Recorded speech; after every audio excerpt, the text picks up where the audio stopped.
Terima kasih Tuhan, Kau sungguh baik. Haleluya. Mari kita masuk ke hadirat Tuhan dengan hati bersyukur kepada Tuhan. Haleluya. Terima kasih Tuhan. Terima kasih Tuhan. Saat ku masuk ke hadirat-Mu, ku tersungkur dan sembah-Mu. Ku persembahkan korban syukurku yang terbaik bagimu. Sekali lagi, saat ku masuk ke hadirat-Mu Tuhan, saat ku masuk ke hadirat-Mu, ku tersungkur dan sembah. Ku persembahkan korban syukurku yang terbaik bagimu. Ku bawa korban syukur ke tempat kudus-Mu Tuhan. Hatiku limpah dengan syukur, sebab Tuhan baik selamanya. Ku bawa korban syukur ke tempat kudus-Mu Tuhan. Hatiku limpah dengan syukur, sebab Tuhan baik. Oh, sebab Tuhan baik.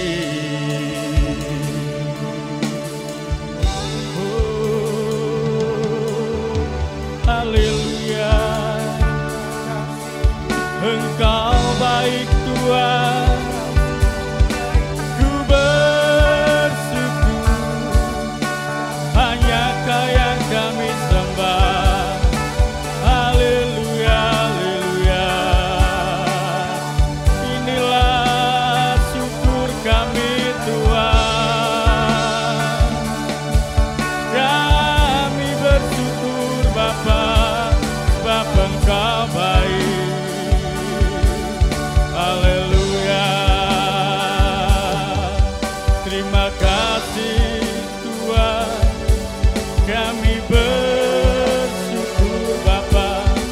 Haleluya, haleluya. Haleluya. Engkau baik Tuhan, Engkau baik Tuhan. Kami bersyukur Bapa, kami bersyukur. Haleluya, haleluya. Haleluya Yesus. Segala pujian syukur bagimu. Kau hadir dalam hidupku. Kini ku datang sujud di hadapan-Mu, memuji-Mu, menyembah-Mu, Yesus, semuanya.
bersyukur kami naikkan kepada-Mu Tuhan Yesus. Kami mengucap syukur dan terima kasih Tuhan.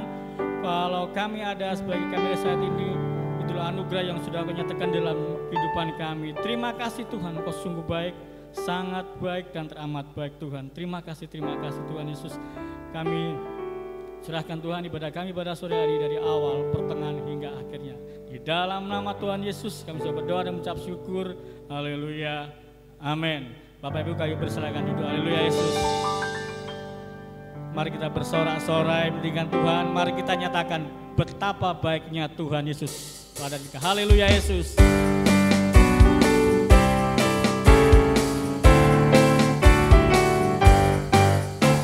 Betapa baiknya Engkau Tuhan, kasih-Mu tiada berkesudahan. Betapa mulia kasih-Mu Yesus, jiwaku diselamatkan. Betapa baiknya Engkau Tuhan, kasih-Mu tiada berkesudahan. Betapa mulia kasih-Mu Yesus, jiwaku diselamatkan. Hosana, Hosana, ku memuji Tuhan. Hosana, ku tinggikan Yesus. Hosana, Hosana, Hosana, katakan Hosana. Hosana, ku memuji Tuhan. Hosana, ku tinggikan Yesus. Hosana, Hosana, Hosana. Betapa baiknya Tuhan, betapa baiknya Tuhan, kasih-Mu tiada berkesudahan. Betapa mulia kasih-Mu Yesus, jiwaku dikatakan Hosana. Hosana, ku memuji Tuhan. Hosana, ku tinggikan Yesus. Hosana, Hosana, Hosana, katakan Hosana. Hosana, ku memuji Tuhan. Hosana, ku tinggikan Yesus. Hosana, Hosana, Hosana. Segala puji syukur, segala puji syukur hanya bagi-Mu Tuhan, sebab Kau yang layak dipuja. Kami mau bersorak, tinggikan nama-Mu.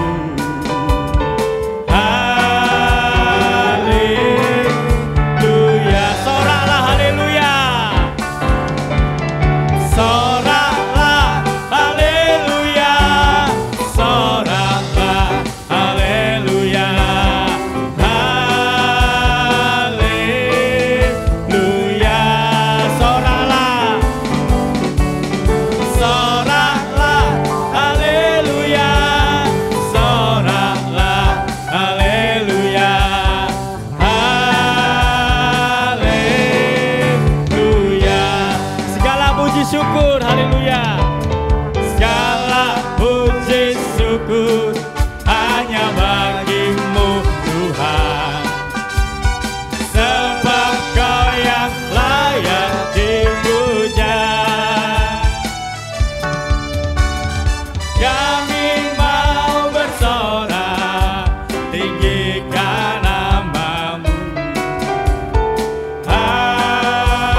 Haleluya.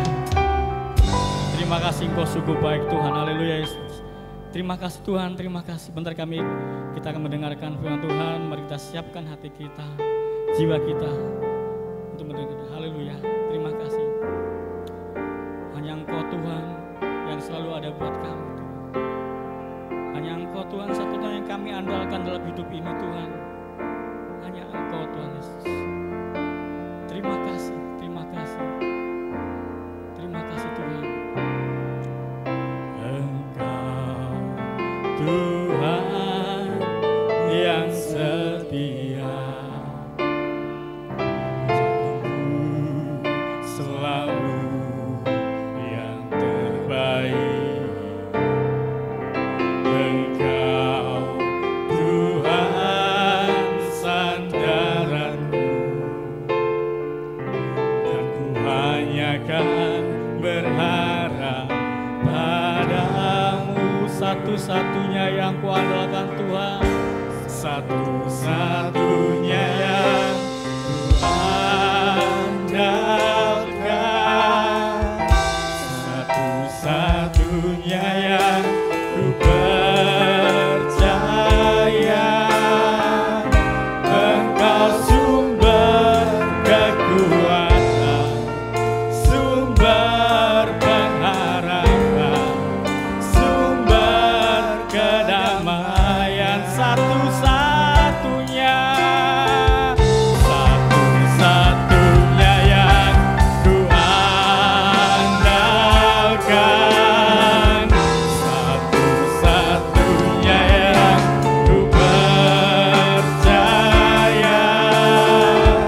Engkau Tuhan memberkati,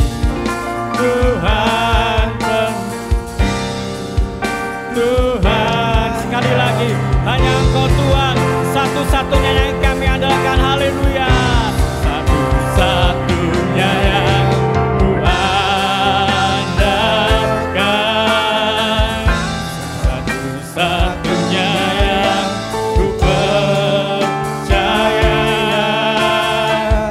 Engkau sumber kekuatan, sumber pengharapan, sumber kedamaian. Satu-satunya yang ku andalkan, satu-satunya yang ku percaya. Engkau Tuhan memberkati, Tuhan penyembuhku, Tuhan pemulihku.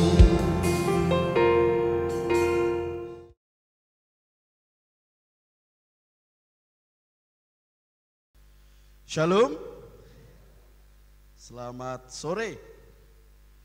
Puji nama Tuhan, kita boleh bertemu kembali di kesempatan sore hari ini. Saya bersyukur untuk kesempatan yang Tuhan berikan. Terima kasih sekali lagi untuk Pak Gembala, tentunya sebagai perwakilan daripada majelis GIA Jemaat Subah untuk memberikan saya kesempatan untuk boleh berbagi akan kebenaran firman Tuhan. Baik Bapak Ibu yang dikasihi dalam nama Tuhan Yesus, pada kesempatan sore hari ini saya mau ajak kita semua belajar bersama-sama kebenaran firman Tuhan. Saya memberikan tema atau judul daripada khotbah sore hari ini, Jesus is my priority. Waduh, kalau dalam bahasa Indonesianya, Yesus adalah prioritas saya atau prioritasku. Baik, mari kita akan membuka Alkitab kita akan bersama-sama membaca kebenaran firman Tuhan yang terambil dari Injil Lukas. Injil Lukas pasalnya yang ke-9, ayatnya yang ke-57 sampai dengan yang ke-62. Injil Lukas pasal yang ke-9 ayatnya yang 57 sampai yang ke-62. Silakan Bapak Ibu menyimak di Alkitab masing-masing, kalau tidak membawa ada di LCD. Saya akan bacakan untuk Bapak Ibu Saudara sekalian. Lembaga Alkitab Indonesia memberikan judul perikop ini, hal mengikut Yesus. Ketika Yesus dan murid-muridnya melanjutkan perjalanan mereka, berkatalah seorang di tengah jalan kepada Yesus, "Aku akan mengikut engkau kemana saja engkau pergi." Yesus berkata kepadanya, "Serigala mempunyai liang dan burung mempunyai sarang, tetapi anak manusia tidak mempunyai tempat untuk meletakkan kepalanya." Lalu ia berkata kepada seorang lain, "Ikutlah aku." Tetapi orang itu berkata, "Izinkanlah aku pergi dahulu menguburkan Bapakku." Tetapi Yesus berkata kepadanya, "Biarlah orang mati menguburkan orang mati, tetapi engkau pergilah dan beritakanlah kerajaan Allah di mana-mana." Dan seorang lain lagi berkata, "Aku akan mengikuti engkau Tuhan, tetapi izinkanlah aku pamitan dahulu dengan keluargaku." Tetapi Yesus berkata, "Setiap orang yang siap untuk membajak tetapi menoleh ke belakang tidak layak untuk kerajaan Allah." Berbahagialah setiap kita yang membaca, merenungkan, dan melakukan firman Tuhan di dalam kehidupan sehari-hari. Haleluya. Bapak Ibu yang dikasihi dalam nama Tuhan Yesus, ketika kita membaca perikop barusan, sepertinya ada 3 orang yang bertekad mengikut Yesus. Kenapa sepertinya? Ada 3 orang. Jadi memang kelihatan sekali mereka ingin mengikut Yesus. Kelihatannya. Di antara ketiga orang itu ada satu yang berbeda. 2 di antaranya mereka menawarkan diri, "Tuhan, aku mau ikut engkau." Tapi, nah ada tapi. Tetapi di ayat 59 sedikit berbeda orang ini. Yesus yang menawarkan, "Ikutlah aku." Tetapi sang orang ini pun minta izin untuk menguburkan bapak, menguburkan ayahnya. Yesus memiliki inisiatif di antara ketiga orang, salah satunya dia yang ajak, yang 2 mereka menawarkan diri, tetapi yang 1 Yesus yang mengajak. Tetapi ternyata yang diajak menunda panggilannya. Oke, slide berikut ya.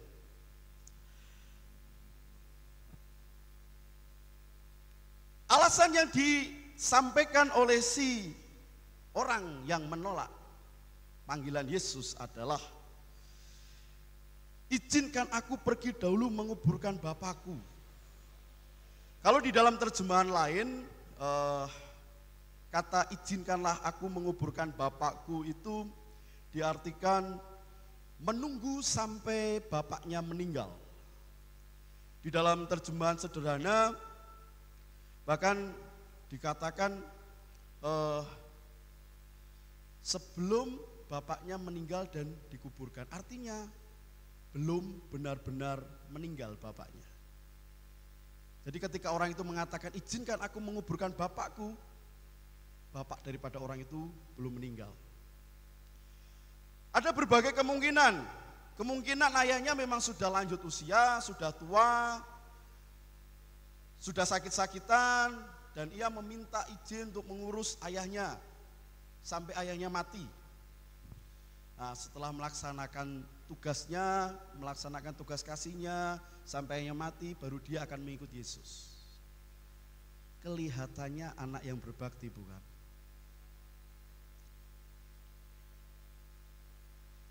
Bagi orang ini yang menolak panggilan Yesus tadi, kewajiban kepada keluarga ternyata lebih penting daripada mengikuti Yesus. Bahkan ada yang berkata bahwa orang ini sebenarnya menunggu jatah warisannya dulu. Setelah dapat warisannya, baru dia akan mengikuti Yesus. Pertanyaannya, bagaimana kalau bapaknya baru berusia 50 atau mungkin 40 dan dalam keadaan sehat? Sampai kapan dia akan menunggu bapaknya mati baru dia mengikuti Yesus?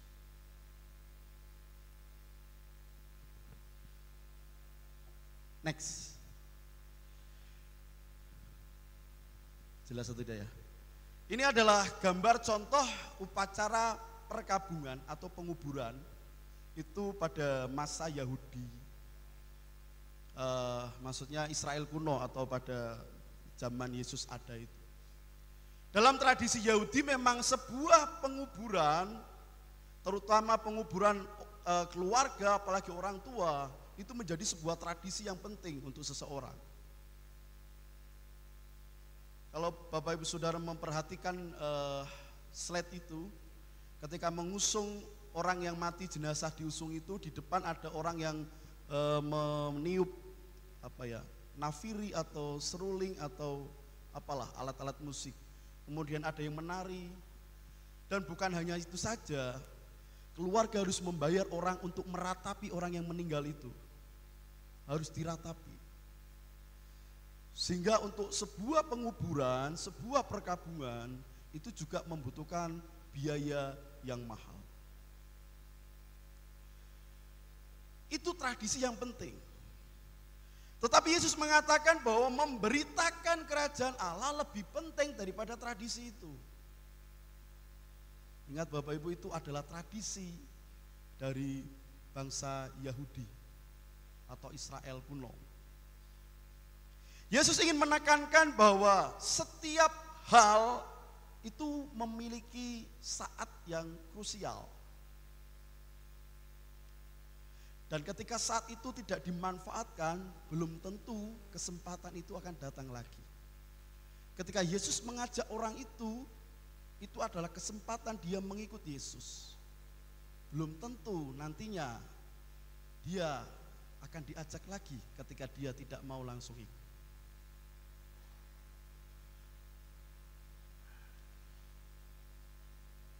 William Barclay, salah satu penulis atau teolog, dia menuliskan dalam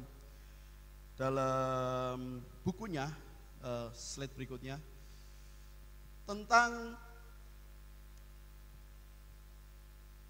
sebelum ini, oke, mungkin ketilep ya.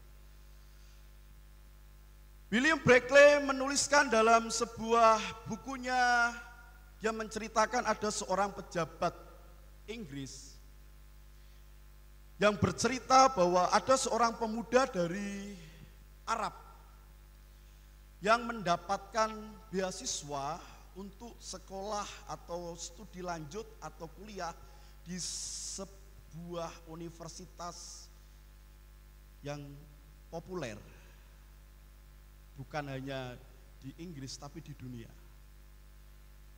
Oxford atau Cambridge University. Ya, bayangkan kalau Happy yang ditawari dapat beasiswa full ke Oxford atau Cambridge University. Kira-kira apakah akan ditolak Happy?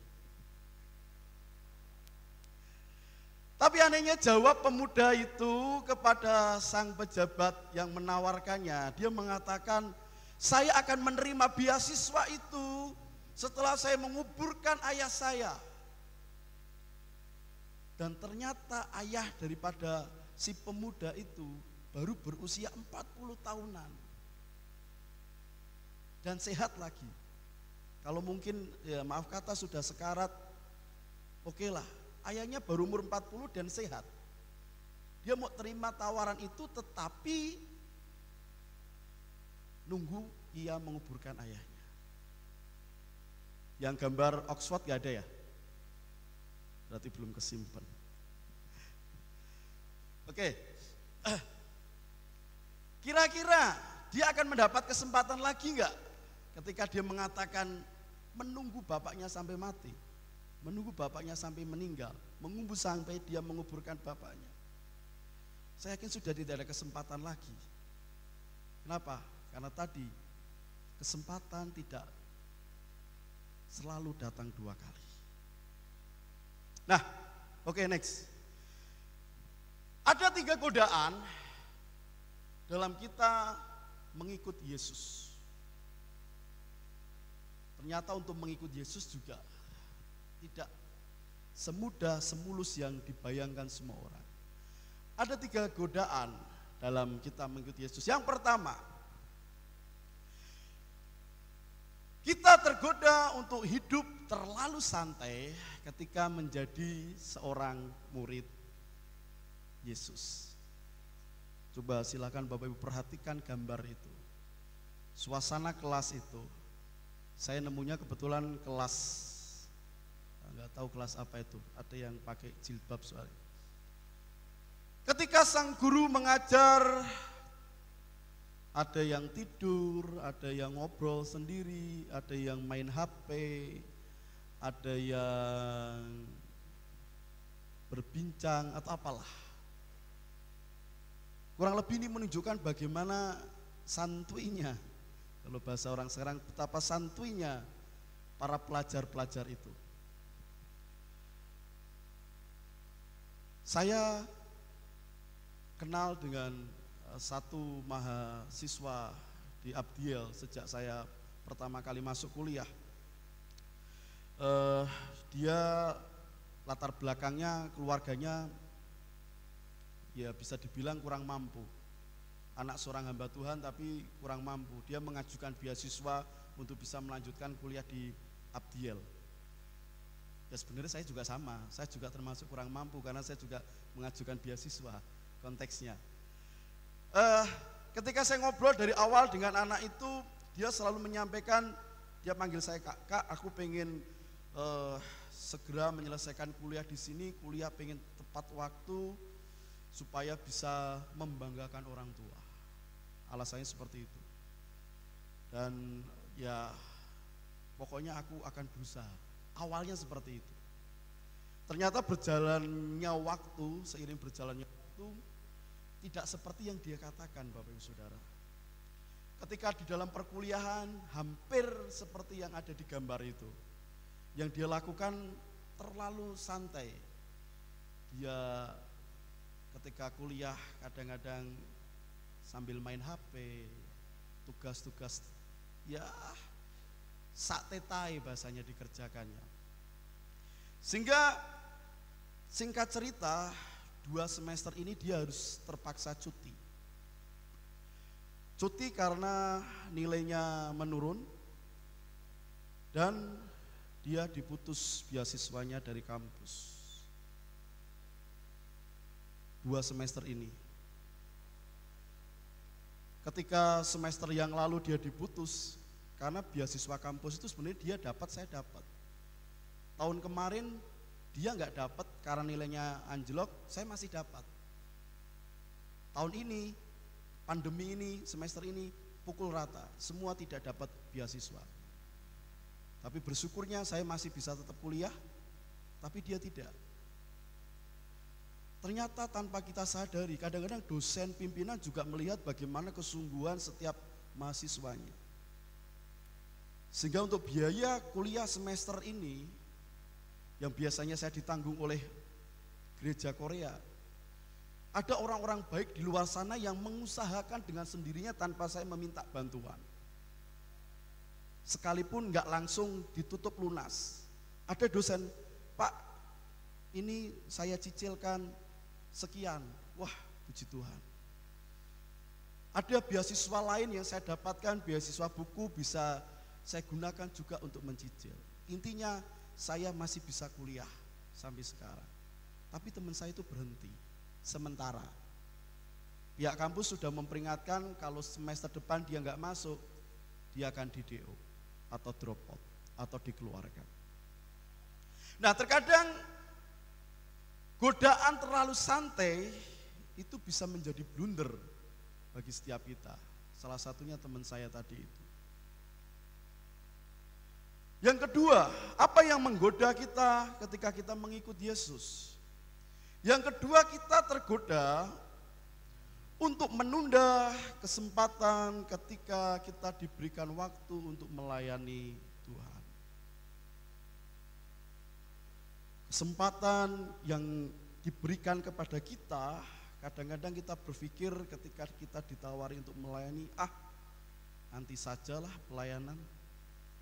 Setelah urusan saya kelar, setelah kerjaan saya beres, setelah saya tidak punya dosa, setelah saya tidak punya hutang, setelah saya berhenti A, B, C, D, E, dan F. Kita ingin melayani Tuhan ketika kita merasa pribadi kita sudah sempurna. Dan hampir itu yang dulu saya lakukan. Ketika saya setelah menikah, saya ditawari untuk sekolah teologi, saya nggak mau. Jangankan sekolah teologi, setelah saya menikah saya nggak mau pelayanan. Kenapa? Saya merasa saya akan melayani Tuhan, ikut ambil bagian di dalam mezbah atau altar seperti ini, itu ketika saya sudah bisa melayani keluarga saya. Setelah saya bisa membimbing istri saya, anak saya, mengatur semua, setelah saya posisi enak, usaha saya lancar, kerjaan saya mapan, saya mau melayani Tuhan. Dan ternyata tegurannya adalah saya harus muter-muter sampai saya harus terima beberapa waktu yang lalu untuk saya kembali lagi masuk dalam pelayanan. Kita seringkali tergoda untuk mengambil kesempatan yang diberikan dengan cara menunda. Nantilah. Ketika kita berpikir nanti, belum tentu nanti itu akan datang lagi. Ketika waktu yang diberikan ke kita sekarang ini kita tunda lagi untuk waktu ke depan, kita tidak pernah tahu ke depan seperti apa. Jangankan 1-2 tahun, setelah kita pulang dari gereja, setelah kita ibadah dari tempat ini, kita tidak pernah tahu. Banyak orang yang ikut KKR di gereja, luar biasa, terima kesembuhan, hatinya dilepaskan dari sakit hati segala macam, pulang-pulang kena corona. Kita nggak pernah tahu Bapak Ibu Saudara bahwa sampai kapan kita ada. Jangan pernah menunda setiap waktu yang Tuhan berikan kepada kita. Lagu yang sering kita nyanyikan kan, hidup ini adalah kesempatan. Hidup ini untuk melayani Tuhan. Jangan sia-siakan. Apa yang jangan sia-siakan? Waktu yang Tuhan beri. Karena waktu tidak akan pernah kembali lagi. Ketika kita melewatkan kesempatan itu, belum tentu kita bisa untuk kembali ke waktu itu. Yang ketiga, apa yang menggoda kita ketika kita mau mengikuti Tuhan? Kita tergoda untuk berpikir bahwa kewajiban kita terhadap keluarga dan saudara dapat membebaskan kita dari kewajiban terhadap Yesus. Maksudnya seperti apa? Si orang tadi yang dipanggil Yesus, yang diajak Yesus, dia berkata, izinkan aku pergi dahulu menguburkan Bapakku. Biarlah aku mengurus dahulu keluargaku, memberi makan anak-anakku, setelah itu aku akan berpikir melayani Tuhan. Padahal kerajaan Allah dan kebenarannya harus diperhatikan terlebih dahulu. Matius 6 ayat 33 berkata bahwa tetapi carilah dahulu kerajaan Allah dan kebenarannya, maka semuanya akan ditambahkan kepadamu. Ayat ini mengajarkan kita sebenarnya untuk kita tidak pernah khawatir.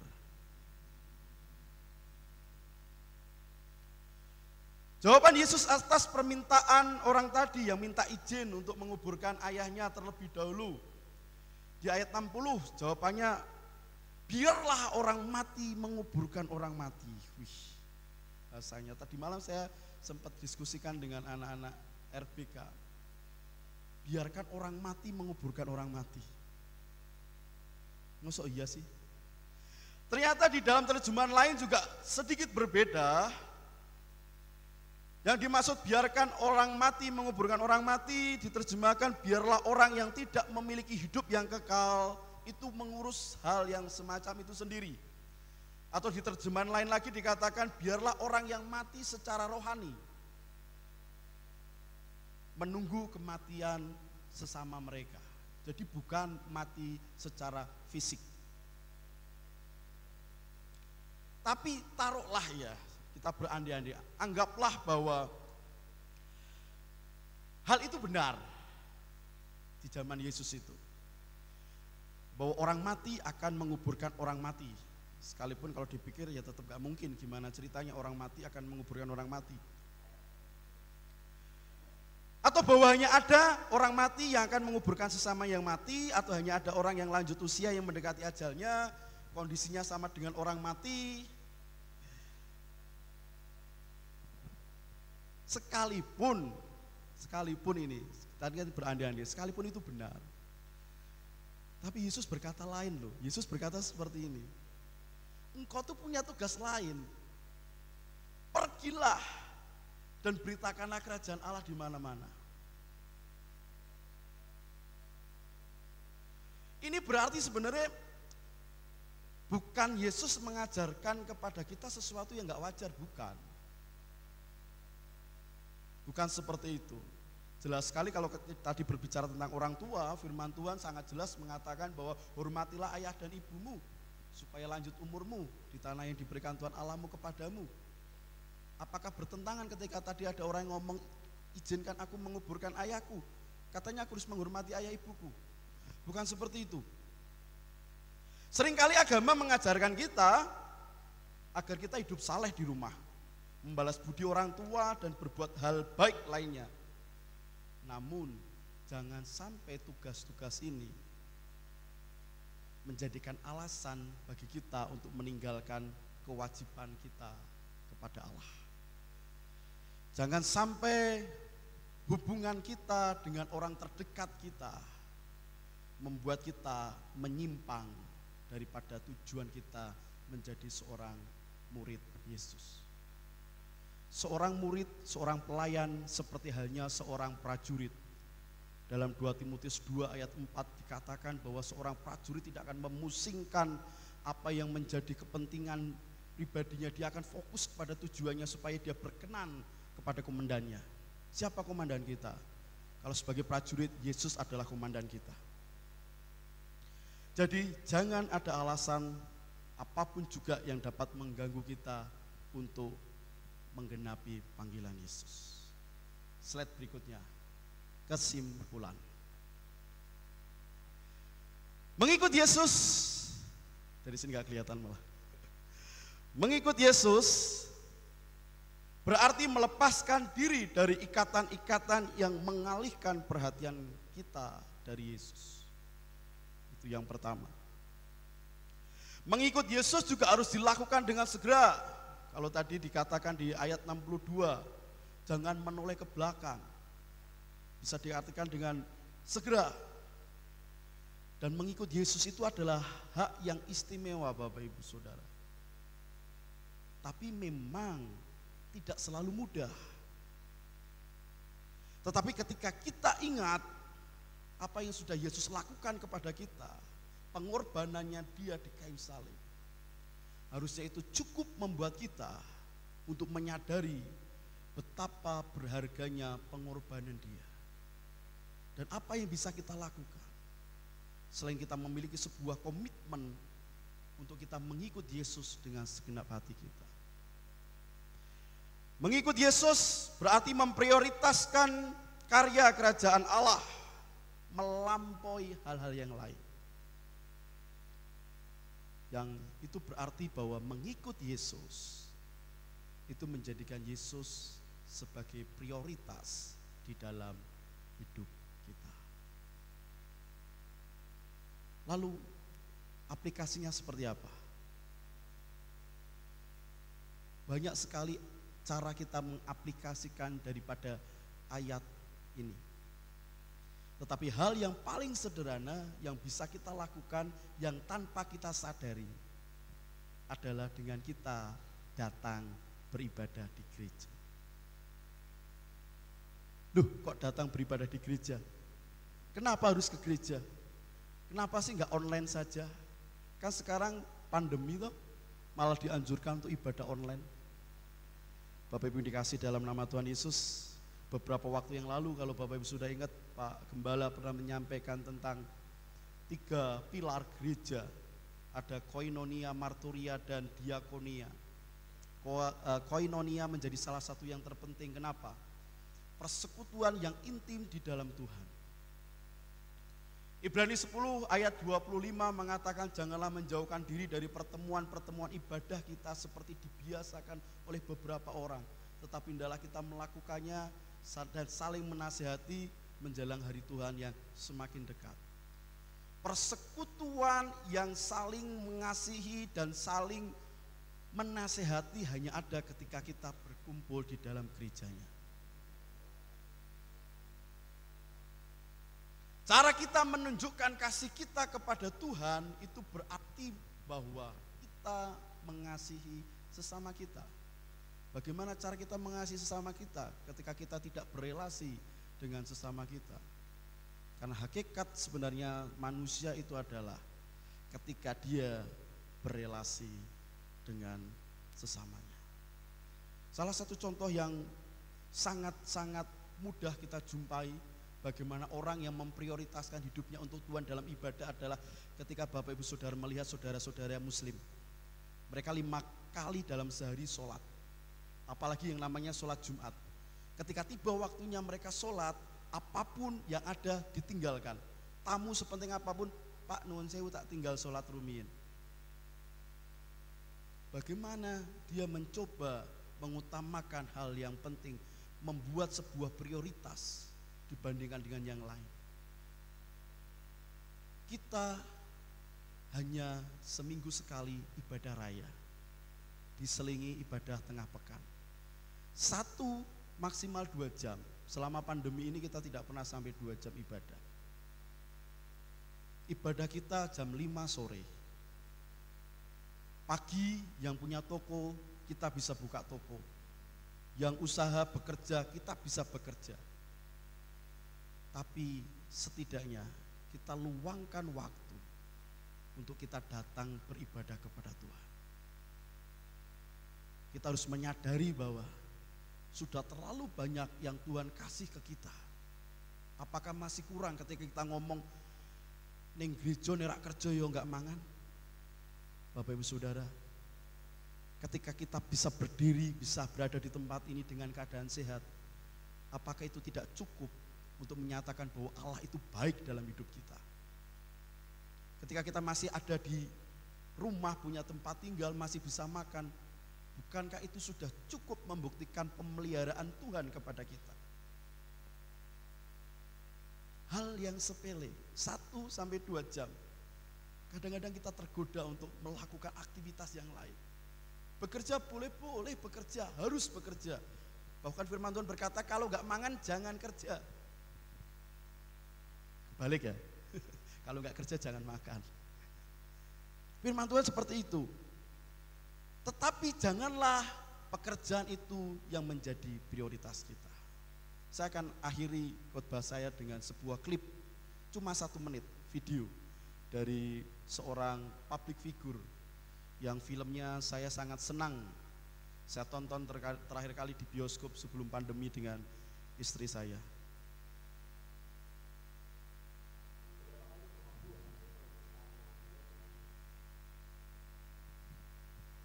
Cuma 1 menit Bapak Ibu.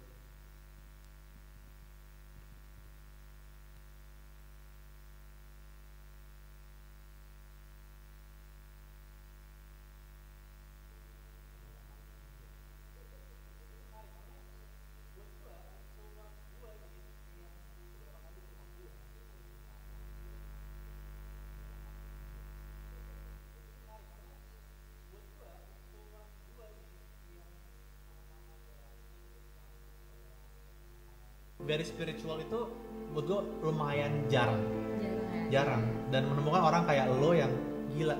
Kalau di bahasanya di agama gue ya lo sih solehah sih. Ah masa sih? Iya, Kayak lu kebayang gak sih gue lagi ngumpul nih rame-rame terus kayak Fit gue pinjemin ruangan kalau kantor lu sebentar. Buat apaan Mil?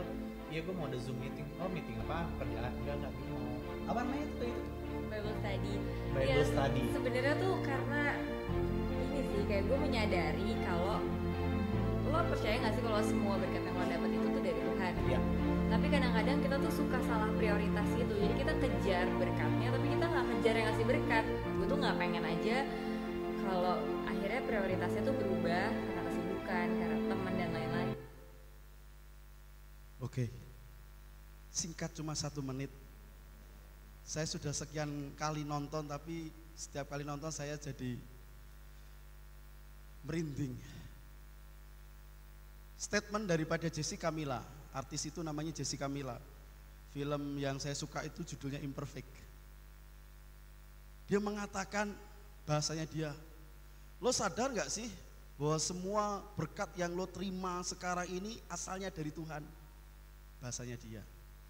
Kalau saya kutip untuk Bapak Ibu Saudara, Bapak Ibu Saudara, apakah Bapak Ibu Saudara sadar bahwa semua yang kita terima saat ini, baik itu berkat berupa uang, berupa rumah, mobil, bahkan kesehatan itu datangnya dari Tuhan? Sadar enggak? Video itu seperti itu. Kalau sadar, dia bilang, saya enggak mau salah prioritas. Seringkali kita kejar berkatnya, bukan kejar siapa yang memberi berkat. Kita kejar berkatnya, bukan kejar yang memberi berkat. Padahal siapa yang memberi berkat? Tuhan Yesus. Dan ditutup dia katakan, jangan sampai prioritas kita berubah karena kesibukan, karena teman, atau mungkin karena keluarga, dan apapun alasan kita. Video ini mau mengajarkan kepada kita bahwa sesibuk apapun pekerjaanmu, usahamu, aktivitasmu, luangkan waktumu untuk Tuhan. Mari, slide berikutnya, jadikan Yesus, make Jesus a priority, jadikan Yesus sebagai prioritas, bukan yourself, bukan dirimu sendiri, bukan diriku sendiri. Jadikan Yesus sebagai prioritas. Tuhan Yesus memberkati kita semua.